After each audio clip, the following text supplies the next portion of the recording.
Hi అండి. నమస్తే.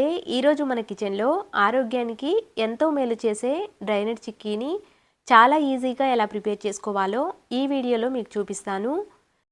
ఈ డ్రైనట్ చిక్కీని మన డైలీ డైట్లో ఇంక్లూడ్ చేసుకోవడం వల్ల హెల్త్కి చాలా మంచిదండి.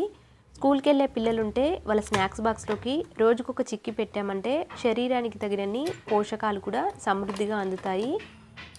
అయితే ఈ చిక్కీని పిల్లలు డైలీ ఇష్టంగా తినాలి అంటే మన స్వీట్ షాప్లో కొంటే ఎలా ఉంటుందో అచ్చం అలానే క్రంచీగా ప్రిపేర్ చేయాలి. అప్పుడే ఇష్టంగా తింటారు. ఈ చిక్కీ ప్రిపేర్ చేస్తున్నప్పుడు జరిగే చిన్న చిన్న పొరపాట్ల వల్లనే చిక్కీ అనేది క్రంచీగా రాకుండా సాగినట్లు కానీ లేకపోతే తినేటప్పుడు పంటికి అంటుతూ ఉంటుంది. అలా రాకుండా ఉండాలి అంటే పాకం ఎలా ప్రిపేర్ చేయాలో చిన్న చిన్న టిప్స్తో సహా వీడియోని క్లియర్గా చూపిస్తాను.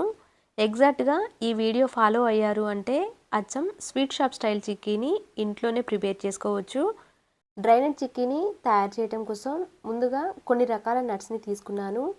ఇక్కడ నేను బాదంని, కాజుని, అక్రోట్ని చిన్న ముక్కలుగా కట్ చేశాను. మిగతావన్నీ అలానే తీసుకున్నాను. వీటితో పాటే కొన్ని పల్లి గింజలు కూడా తీసుకున్నాను. వీటన్నిటిని కూడా ఇప్పుడు చక్కగా వేయించుకోవాలి. వేయించుకునేటప్పుడు కూడా ఐరన్ కడాయి తీసుకుంటే నట్స్ అన్నీ కూడా లోపల వరకు చక్కగా వేగుతాయండి. ఇక్కడ నేను 2 కప్పుల వరకు పల్లీలు తీసుకున్నాను. ఇప్పుడు లో టు మీడియం ఫ్లేమ్లో పెట్టి వీటిని ఎక్కడా కూడా మాడకుండా దోరగా వేయించుకోవాలి. వీడియోలో చూపిస్తున్న విధంగా పల్లీలు ఇలా రబ్ చేసి చూస్తే పైన ఉన్న పొట్టు అనేది ఈజీగా వచ్చేయాలి. ఇలా ఉంటే పల్లీలు చక్కగా వేగినట్టు. ఇంకా ఇంతకంటే ఎక్కువసేపు వేయించకూడదు. ఇప్పుడు వీటిని ఒక ప్లేట్లోకి తీసుకొని పక్కన పెట్టి పూర్తిగా చల్లారనివ్వాలి. నెక్స్ట్ మళ్ళీ ఇదే కడాయిలోకి 2 స్పూన్ల వరకు నెయ్యిని కానీ నూనెని కానీ తీసుకోవాలి. ఇక్కడ నేను 2 స్పూన్ల వరకు నెయ్యిని తీసుకున్నాను. ఆ తర్వాత పల్లి గింజలు కొలిచిన కప్పుతోనే అరకప్పు కంటే కొంచెం తక్కువ బాదంని తీసుకున్నాను. అలాగే అరకప్పు కంటే కొంచెం తక్కువ అక్రోట్ని కూడా తీసుకున్నాను. ఇవి 1 నిమిషం పాటు ఇలా వేయించుకున్న తర్వాత మళ్ళీ కొన్ని కాజు పలుకులు కూడా తీసుకున్నాను.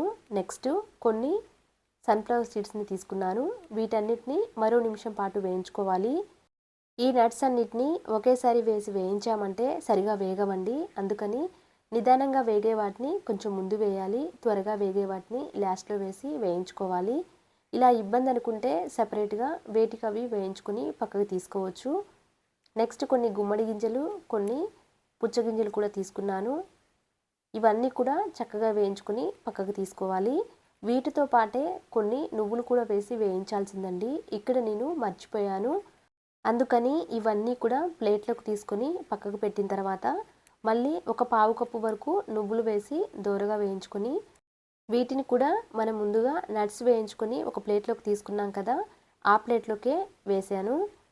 ఇలా వీటిని పక్కకు పెట్టేసి ఆ తర్వాత మనం ముందుగా వేయించి పెట్టిన పల్లీలు పూర్తిగా చల్లారిన తర్వాత వీటిపైన ఉన్న పొట్టుని ఇలా తీసేయాలి.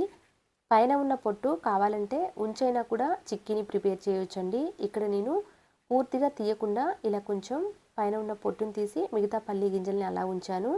వీటన్నిటిని కూడా ఈ నట్స్ తీసుకున్న ప్లేట్లోకి వేసేసి అంతా కూడా ఒకసారి ఇలా చేత్తో చక్కగా కలుపుకోవాలి. ఇలా కలిపి ఈ ప్లేట్ని పక్కన పెట్టేసి మనం ముందుగా పల్లీలు ఏ కప్పుతో అయితే కొలిచామో అదే కప్పుతో బెల్లం తురుమును కూడా కొలిచి తీసుకోవాలి. నట్స్ అన్నిటినీ కలిపి 4 కప్పుల వరకు తీసుకున్నానండి. అదే కప్పుతో 3 కప్పుల వరకు బెల్లం తురుమును తీసుకున్నాను.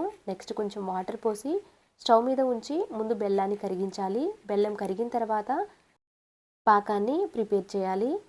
అయితే ఇక్కడ నేను 3 కప్పుల వరకు బెల్లం తీసుకున్నాను కదండి.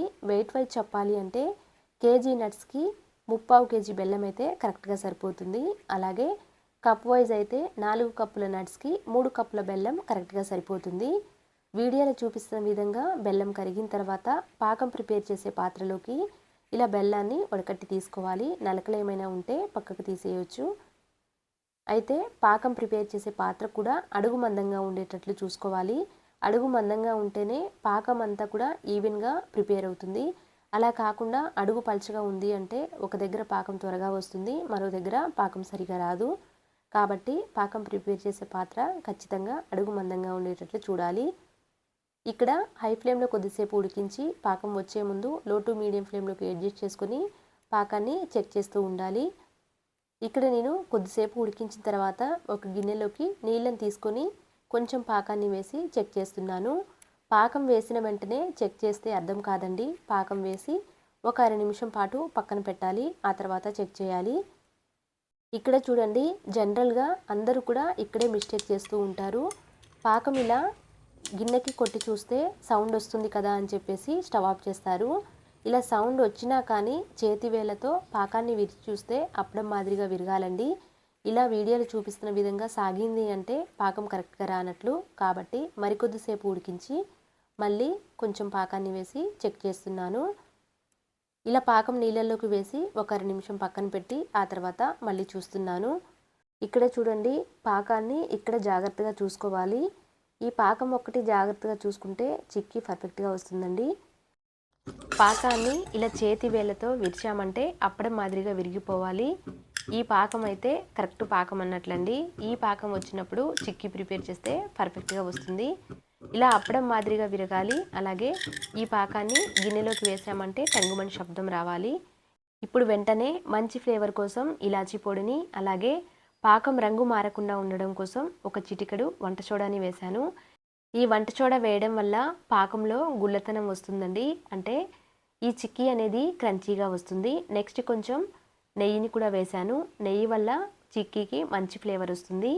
ఆ తర్వాత మనం ముందుగా వేయించి పెట్టిన నట్స్ అన్నిటిని కూడా వేశాను. నట్స్ వేసిన వెంటనే స్టవ్ ఆఫ్ చేయకూడదండి. లో ఫ్లేమ్లో ఒక నిమిషం పాటు స్పీడ్గా కలుపుకోవాలి. ఇలా స్టవ్ ఆన్లో ఉంచుకొని కలుపుకోవడం వల్ల పాకం అంతా కూడా నట్స్కి చక్కగా పడుతుంది. అలా అని ఎక్కువసేపు కూడా ఉంచకూడదు. ఎక్కువసేపు ఉంచామంటే పాకం బాగా ముదిరిపోయి చిక్కీ అనేది మాడు వాసన వస్తుంది. కాబట్టి వీలైనంత స్పీడ్గా కలుపుకొని వెంటనే స్టవ్ ఆఫ్ చేసేయాలి. ఆ తర్వాత ఈ మిశ్రమాన్ని నెయ్యి రాసి ఉంచిన ట్రేలోకి వేస్తున్నాను. ఇలా వేసిన తర్వాత వేడిగా ఉన్నప్పుడే స్పీడ్గా స్ప్రెడ్ చేయాలి. లేకపోతే చిక్కీ అనేది సరిగా రాదు. చల్లారిందంటే ఇలా సమానంగా సర్దడానికి కష్టమవుతుంది. కాబట్టి వేడిగా ఉన్నప్పుడే ఇలా స్పీడ్గా సర్దేసేయాలి. ఇక్కడ చూడండి, చిక్కీ అంతా కూడా సమానంగా రావటం కోసం ఒక చిన్న గిన్నెకి అడుగున కొంచెం నెయ్యిని రాసి ఇలా ఈవెన్గా స్ప్రెడ్ చేస్తున్నాను. ఇలా అంతా కూడా చక్కగా సమానంగా సర్ది చిక్కీ అనేది వేడిగా ఉన్నప్పుడే ఒక చాకుతో మార్కింగ్ చేసుకోవాలి. చల్లారితే మార్కింగ్ చేయటం కష్టమవుతుంది. కాబట్టి కొంచెం వేడిగా ఉన్నప్పుడే ఇలా లోతుగా మార్కింగ్ చేసుకోవాలి. ఇక్కడ నేను మరీ పెద్దగా కానీ అలా అని చిన్నగా కాకుండా మీడియం సైజు ఉండే పీసెస్ని ప్రిపేర్ చేస్తున్నాను. అడ్డం నిలువు రెండు వైపులా కూడా ఇలా నైఫ్తో లోతుగా మార్కింగ్ చేసి పక్కన పెట్టుకోవాలి. అయితే ఈ చిక్కీ పర్ఫెక్ట్గా రావాలి అంటే కొలతలు మళ్ళొకసారి చెప్తాను చూడండి. ఒక కప్పుతో నట్స్ తీసుకున్నాము అంటే 3/4 కప్పు వరకు బెల్లం తురుము తీసుకోవాలి. వెయిట్ వైజ్ చెప్పాలి అంటే కేజీ నట్స్ తీసుకుంటే 3/4 కిలో బెల్లం అయితే కరెక్ట్గా సరిపోతుందండి. పాకం విషయానికి వస్తే గట్టి పాకం రావాలి. పాకాన్ని చేతి వేళ్ళతో విరిచామంటే అప్పడం మాదిరిగా విరగాలి. అలా ఉంటే చిక్కీ అనేది క్రంచీగా వస్తుంది. ఇక్కడ చూడండి, మార్కింగ్ చేసిన తర్వాత పూర్తిగా చల్లారే వరకు పక్కన పెట్టి ఆ తర్వాత మళ్ళీ చూస్తున్నాను. చిక్కీ అనేది పూర్తిగా చల్లారిన తర్వాత మాత్రమే డిమోల్డ్ చేయాలి. అప్పుడే క్రంచీగా ఉంటుందండి. పూర్తిగా చల్లారిన తర్వాత ఒక నైఫ్తో ఇలా అంచుల వెంట స్క్రేప్ చేసామంటే చిక్కీ అనేది ఈజీగా డిమోల్డ్ అవుతుంది. ఒకవేళ అడుగునేమైనా స్టిక్ అవుతున్నట్టు అనిపిస్తే, సరిగా రానట్లు అనిపించిందంటే ఒక అర నిమిషం పాటు స్టవ్ మీద ఉంచి లో ఫ్లేమ్లో ఉంచామంటే ఈజీగా చిక్కీ బయటకు వచ్చేస్తుంది. చూశారు కదండి చిక్కీ ఎంత బాగా ప్రిపేర్ అయిందో. ఇప్పుడు ఈ చిక్కీని చిన్న చిన్న పీసెస్ లాగా కట్ చేసి ఎయిర్ టైట్ డబ్బాలో పెట్టారంటే 1 మంత్ వరకు స్టోర్ చేసుకొని హ్యాపీగా తినేయచ్చు. ఇలా ప్రిపేర్ చేసిన ఈ డ్రైనట్ చిక్కీని మన డైలీ డైట్లో ఇంక్లూడ్ చేసుకోవడం వల్ల శరీరానికి తగినన్ని పోషకాలు సమృద్ధిగా అందుతాయి. ఈ చిక్కీని చిన్న పిల్లల నుంచి పెద్ద వయసు వాళ్ళ వరకు ఏ ఏజ్ గ్రూప్ వాళ్ళైనా హ్యాపీగా తినేయచ్చు. చలికాలంలో అందరూ కూడా తప్పకుండా తీసుకోవాల్సిన నువ్వులు పల్లీలతో హెల్దీ చిక్కీని ప్రిపేర్ చేస్తున్నాను. చలికాలంలో జనరల్గా స్కిన్ డ్రై అవుతూ ఉంటుంది కదండి. అలా కాకుండా ఉండాలి అంటే డైలీ డైట్లో ఈ పల్లీలు నువ్వులతో చేసిన చిక్కీని ఇంక్లూడ్ చేసుకోవడం వల్ల చర్మంతో పాటు హెల్త్కి కూడా చాలా మంచిది. ఇక్కడ వీడియోలో చూస్తే అర్థమవుతుంది కదండి చిక్కీ ఎంత బాగా వచ్చిందో. చాలా క్రంచీగా కూడా ఉంటుంది. ఈ చిక్కీ ఎప్పుడు చేసినా కానీ పర్ఫెక్ట్గా రావాలి అంటే పల్లీలు, నువ్వులు, బెల్లం అన్నీ కూడా ఒకే కప్పుతో మెజర్ చేసి తీసుకోవాలి. ముందుగా ఈ చిక్కీని ప్రిపేర్ చేయడం కోసం స్టవ్ మీద అడుగు మందంగా ఉంటే ఒక కడాయిని తీసుకున్నాను. ఇప్పుడు ఒక కప్పుతో 1.5 కప్పు వరకు పల్లీలు తీసుకుంటున్నాను. ఈ పల్లీలు ఎక్కడ కూడా మాడకుండా లో టు మీడియం ఫ్లేమ్లో పెట్టి నిదానంగా వేయించుకోవాలి. పల్లీలు చక్కగా వేగితేనే చిక్కీకి మంచి ఫ్లేవర్తో పాటు టేస్ట్ యాడ్ అవుతుంది. వీడియోలో చూపిస్తున్న విధంగా ఇలా వేగిన తర్వాత ఇప్పుడు స్టవ్ ఆఫ్ చేసేసి వీటిని ఒక ప్లేట్లోకి తీసుకొని పూర్తిగా చల్లారే వరకు పక్కన పెట్టుకోవాలి. పల్లీలు వేయించుకునేటప్పుడు అడుగు మందంగా ఉండే గిన్నెలో వేయించుకోవాలండి, అప్పుడే చక్కగా వేగుతాయి. నెక్స్ట్ ఇప్పుడు మళ్ళీ అదే కప్పుతో 1.5 కప్పు వరకు నువ్వుల్ని తీసుకుంటున్నాను. వీటిని కూడా లో టు మీడియం ఫ్లేమ్లో పెట్టి 2-3 నిమిషాల పాటు వేయించుకుంటే సరిపోతుంది. నువ్వులు ఎక్కువసేపు వేయించిన అవసరం లేదండి, జస్ట్ చిటపటలాడే వరకు వేయించుకొని స్టవ్ ఆఫ్ చేసేసి వీటిని ఒక ప్లేట్లోకి తీసుకొని పూర్తిగా చల్లారే వరకు పక్కన పెట్టేసేయాలి. ఇక్కడ నేను ఈ చిక్కీని నువ్వులు పల్లీలు కలిపి చేస్తున్నాను కదండి. ఒకవేళ ఇలా చేయడం ఇష్టం లేకపోతే అచ్చం నువ్వులతోనైనా లేకపోతే నువ్వులు లేకుండా అచ్చం పల్లీలతోనైనా ప్రిపేర్ చేసుకోవచ్చు. నువ్వులు పూర్తిగా చల్లారిన తర్వాత వీటిని మిక్సీ జార్లో వేసి కంటిన్యూషన్గా గ్రైండ్ చేయకుండా మధ్య మధ్యలో ఆపుకుంటూ వీడియోలో చూపిస్తున్న విధంగా ఇలా లైట్గా పలుకుండే విధంగా మిక్సీ పట్టుకోవాలి. కంటిన్యూషన్గా మిక్సీ పట్టాము అంటే నువ్వులలో నుంచి నూనె రిలీజ్ అవుతుంది. కాబట్టి మధ్య మధ్యలో ఆపుకుంటూ కాస్త పలుకుండేటట్లు మిక్సీ పట్టి ఆ తర్వాత పల్లీలు వేసి వీటిని కూడా మరీ మెత్తగా కాకుండా కాస్త పలుకుండే విధంగా మిక్సీ పట్టి ఇప్పుడు వీటిని పక్కన పెట్టేసేయాలి. నెక్స్ట్ ఇప్పుడు ఒక గిన్నెలోకి మనం పల్లీలు కొలిచిన కప్పుతోనే నిండుగా 2 కప్పుల వరకు బెల్లం తురుముని తీసుకున్నాను. బెల్లం తురుముని నిండుగా తీసుకోవాలండి, అప్పుడే పాకం సరిపోతుంది. కొంచెం నీళ్ళని వేసి ముందుగా ఈ బెల్లాన్ని కరిగించాలి. కప్పుకి 3/4 కప్పు వరకు బెల్లం తురుము తీసుకోవాలి. ఇక్కడ నేను 3 కప్పుల వరకు తీసుకున్నాను కాబట్టి 2 కప్పులకి నిండుగా బెల్లం తురుముని తీసుకున్నాను. బెల్లం కరిగిన తర్వాత స్టవ్ ఆఫ్ చేసేసి మనం ఏ పాత్రలో అయితే పాకాన్ని ప్రిపేర్ చేస్తామో ఆ పాత్రలోకి బెల్లం నీళ్ళని ఇలా వడకట్టి తీసుకోవాలి. పాకం ప్రిపేర్ చేసే పాత్ర ఖచ్చితంగా అడుగు మందంగా ఉండేటట్లు చూసుకోవాలండి, అప్పుడే పాకం మనకి సరిగా అర్థమవుతుంది.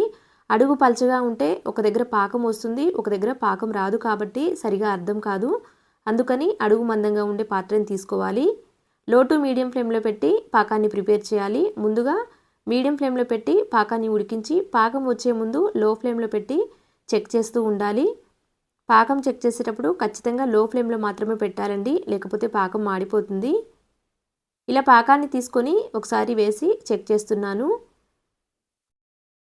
పాకాన్ని తీసి ఇలా గిన్నెకి కొడితే శబ్దం వస్తుంది కానీ పాకం సాగుతుంది కదండి, ఇలా ఉంటే పాకం సరిగా రానట్లు. ఈ టైంలో మనం నువ్వుల పొడి వేసాము అంటే చిక్కీ అయితే వస్తుంది కానీ సాగుతూ ఉంటుంది, కాబట్టి మళ్ళీ కొద్దిసేపు ఉడికించి మళ్ళీ ఒకసారి చెక్ చేస్తున్నాను. పాకాన్ని నీళ్ళల్లోకి వేసిన వెంటనే చెక్ చేస్తే అర్థం కాదండి, ఒక 1/2 నిమిషం పక్కన పెట్టి ఆ తర్వాత చెక్ చేయాలి. ఇప్పుడు కూడా చూడండి, గిన్నెకి కొడితే శబ్దం వస్తుంది కానీ విరగకుండా సాగుతుంది కదా, ఈ పాకం కూడా కరెక్ట్ కాదు.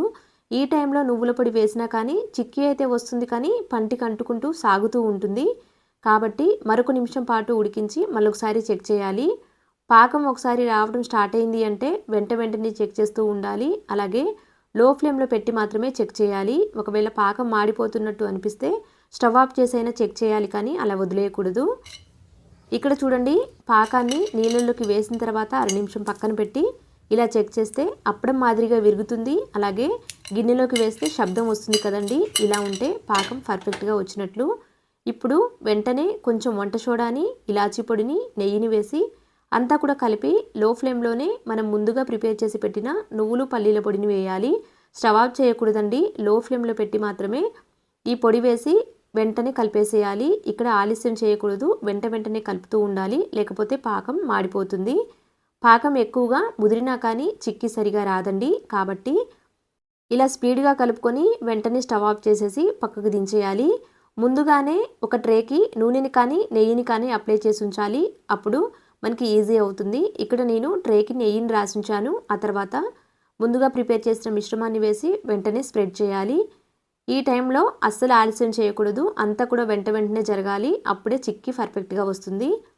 ఈ చిక్కీని మరీ మందంగా కానీ అలా అని పలుచగా కాకుండా 1 ఇంచు మందంగా ఉండేటట్లు సమానంగా సర్దేసేయాలి. ఇలా సర్దిన తర్వాత పైనుంచి కొంచెం నువ్వులను కూడా వేసి సమానంగా, అంటే చిక్కీ చూడడానికి చాలా బాగుంటుంది. ఇక్కడ నేను నువ్వులు వేయించిన తర్వాత అన్నీ కూడా మిక్సీ పట్టకుండా కొన్ని పక్కకు తీసుంచాను. వాటిని ఇలా నిదానంగా చల్లేసి ఒక గిన్నెకి అడుగున నెయ్యిని రాసి ఇవి ఊడిపోకుండా ఇలా నిదానంగా పైనుంచి స్ప్రెడ్ చేసేయాలి. చిక్కీ మరీ పలుచగా అయినా అంత బాగోదండి. కాబట్టి 1 ఇంచు మందంగా ఉండేటట్లు చూడాలి. చల్లారక ముందే అంతా కూడా సమానంగా సర్ది ఇప్పుడు మనం ఏ సైజులో కావాలి అనుకుంటామో ఆ సైజులో ఘాట్లు కూడా పెట్టేసేయాలి. చిక్కీ పూర్తిగా చల్లారక ముందు కాస్త గోరువెచ్చగా ఉన్నప్పుడే మార్కింగ్ చేసుకున్నాము అంటే చల్లారిన తర్వాత ఈజీగా విరిగిపోతాయి. చూశారు కదండి, చిక్కీ చాలా బాగా వచ్చింది. ఈ చిక్కీ ఎప్పుడు చేసినా కానీ పర్ఫెక్ట్గా రావాలి అంటే కొలతలు మళ్ళీ ఒకసారి చెప్తాను చూడండి. 1.5 కప్పు వరకు పల్లీలు, 1.5 కప్పు వరకు నువ్వులు తీసుకున్నాను కదా. 3 కప్పులకి 2 కప్పులకి నిండుగా బెల్లం తురుము తీసుకోవాలి. ఒకవేళ బెల్లం తురుము కప్పు నిండుగా తీసుకోలేదు అనుకుంటే 2.5 కప్పుల వరకు బెల్లం తురుముని తీసుకోవాలి. పాకం ఖచ్చితంగా అప్పడం మాదిరిగా విరగాలి. అప్పుడే చిక్కీ పర్ఫెక్ట్గా వస్తుంది. ఇక్కడ చూశారు కదండి, 2 వైపులా కూడా మీడియం సైజు ఉండే పీసెస్ లాగా ఇలా మార్కింగ్ చేసుకున్నాను. ఇప్పుడు వీటిని 1 గంట పాటు పక్కన పెట్టి పూర్తిగా చల్లారనివ్వాలి. పూర్తిగా చల్లారిన తర్వాత మాత్రమే చిక్కీని తీసేయాలి. అప్పుడే చక్కగా వస్తుంది. ఇక్కడ చూడండి, 1 గంట తర్వాత మళ్ళీ చూపిస్తున్నాను. ఇలా నిదానంగా అంచుల వెంట చాకుతో స్క్రేప్ చేసాము అంటే ఈజీగా డీమోల్డ్ అవుతుంది. అంచుల వెంట ఇలా స్క్రేప్ చేసి చేత్తో తీసాము అంటే చిక్కీ చూడండి ఎంత బాగా వచ్చిందో. చూశారు కదండి, చిక్కీ ఎంత పర్ఫెక్ట్గా వచ్చిందో. ఈ చిక్కీ చాలా క్రంచీగా ఉంటుంది. పిల్లల నుంచి పెద్దవాళ్ళు కూడా హ్యాపీగా తినేయచ్చు. హెల్త్కి కూడా చాలా మంచిది. చలికాలంలో ఈ పల్లీలు నువ్వులతో చేసిన చిక్కీని డైలీ డైట్లో ఇంక్లూడ్ చేసుకోవడం వల్ల చర్మం పొడిబారకుండా ఉంటుంది. హెల్త్కి కూడా చాలా మంచిది. ఇక్కడ చూడండి, చిక్కీ ఇలా విరిస్తే చక్కగా విరుగుతుంది కదా. ఇలా రావాలి అంటే పాకం ప్రిపేర్ చేసినప్పుడు పాకాన్ని విరిచి చూస్తే అప్పడం మాదిరిగా విరగాలి. అప్పుడే చిక్కీ ప్రిపేర్ అయిన తర్వాత ఇలా క్రంచీగా చాలా బాగా వస్తుందండి. ఈ చిక్కీని ఇంట్లో ఎదిగే పిల్లలుంటే వాళ్ళకి డైలీ ఇవ్వడం వల్ల హెల్త్కి చాలా మంచిది. బోన్స్తో పాటు మజిల్ కూడా చాలా హెల్తీగా ఉంటుందండి. పిల్లలకనే కాదు, ఇంట్లో పెద్దవాళ్ళు కూడా హ్యాపీగా తినేయచ్చు. జీడిపప్పు చిక్కీని పక్కా కొలతలతో పర్ఫెక్ట్గా ఎలా ప్రిపేర్ చేయాలో ఈ వీడియోలో మీకు చూపిస్తాను. జనరల్గా చిక్కీ ప్రిపేర్ చేస్తున్నప్పుడు పంటి కంటడం కానీ లేకపోతే సాగుతూ ఉండటం కానీ జరుగుతూ ఉంటుంది కదండి. అలా కాకుండా చిక్కీ చాలా క్రంచీగా అలాగే టేస్టీగా ఉండే విధంగా ఎలా ప్రిపేర్ చేయాలో చిన్న చిన్న టిప్స్తో సహా వీడియోని క్లియర్గా చూపిస్తాను. ఇక్కడ నేను ఈ చిక్కీ ప్రిపేర్ చేయడం కోసం ముందుగా స్టవ్ మీద ఒక పాత్రను పెట్టి కొంచెం నెయ్యిని తీసుకుంటున్నాను.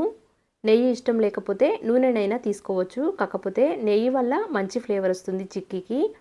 నెయ్యి కరిగి కాస్త వేడైన తర్వాత 1 కప్పుతో జీడిపప్పుని తీసుకుంటున్నాను. 1 కప్పు అంటే వెయిట్ వైజ్ చెప్పాలి అంటే 250 గ్రామ్స్ అండి. ఈ జీడిపప్పుల్ని లో ఫ్లేమ్లో నిదానంగా కాస్త రంగు మారే వరకు వేయించుకోవాలి. అలా అని ఎక్కువగా రంగు మారే వరకు వేయించొద్దు. ఇక్కడ వీడియోలో చూపిస్తున్న విధంగా లైట్గా ఇలా రంగు మారిన తర్వాత ఇప్పుడు స్టవ్ ఆఫ్ చేసేసి ఈ జీడిపప్పుల్ని ఒక ప్లేట్లోకి తీసుకొని పక్కన పెట్టేసేయాలి. మనం ఏ కప్పుతో అయితే జీడిపప్పుల్ని తీసుకున్నామో సేమ్ మళ్ళీ అదే కప్పుతో కప్పుకి తగ్గించి అంటే 3/4 కప్పు వరకు మెత్తటి బెల్లంని తీసుకోవాలి. ఇలా బెల్లం తురుము తీసుకున్న తర్వాత కొంచెం మాత్రమే నీళ్ళని వేసి ముందు ఈ బెల్లాన్ని కరిగించాలి. బెల్లం కరిగించిన తర్వాత నలకలు ఏమైనా ఉంటే వడకట్టుకోవచ్చు. కాబట్టి ముందుగా ఇలా బెల్లాన్ని కరిగించి ఇప్పుడు స్టవ్ ఆఫ్ చేసేసి మనం ఏ పాత్రలో అయితే పాకాన్ని ప్రిపేర్ చేస్తామో ఆ పాత్రలోకి తీసుకోవాలి. అయితే పాకం ప్రిపేర్ చేసే పాత్ర అడుగు మందంగా ఉండేటట్లు చూసుకోవాలి. అలా ఉంటేనే పాకం అంతా కూడా కరెక్ట్గా ఉడుకుతుంది. మనకి పాకం వచ్చిందో రాలేదో సరిగా అర్థమవుతుంది. ఇలా వడకట్టిన తర్వాత ఇప్పుడు మీడియం ఫ్లేమ్లో పెట్టి ముందు పాకాన్ని ప్రిపేర్ చేయాలి. పాకం వచ్చే ముందు లో ఫ్లేమ్లో పెట్టుకోవాలి.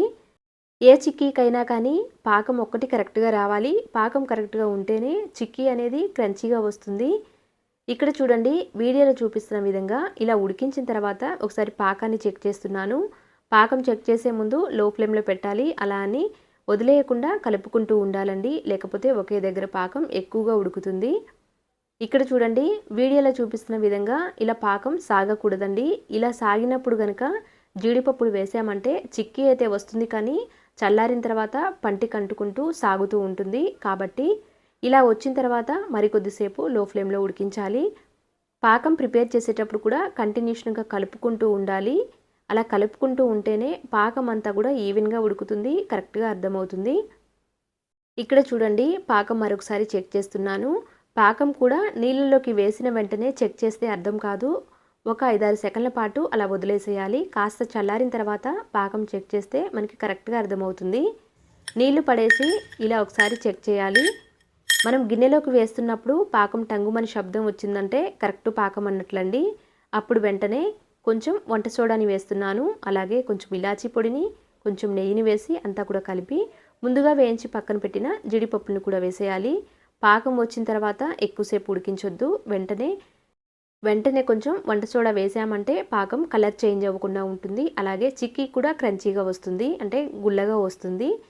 ఇక్కడ చూడండి జీడిపప్పులు వేసి అంతా కూడా చక్కగా కలిపేసేయాలి. పాకం అంతా కూడా ఇలా కాజుకి కలిపే విధంగా లో ఫ్లేమ్లో పెట్టి 1 నిమిషం పాటు స్పీడ్గా కలుపుకోవాలి. ఇలా కలుపుకున్నామంటే పాకం అంతా కూడా జీడిపప్పులకి చక్కగా పడుతుంది. ఇప్పుడు స్టవ్ ఆఫ్ చేసేసి పక్కకు దించి ముందుగానే ఒక ప్లేట్కి నెయ్యి రాసి పెట్టుకోవాలండి.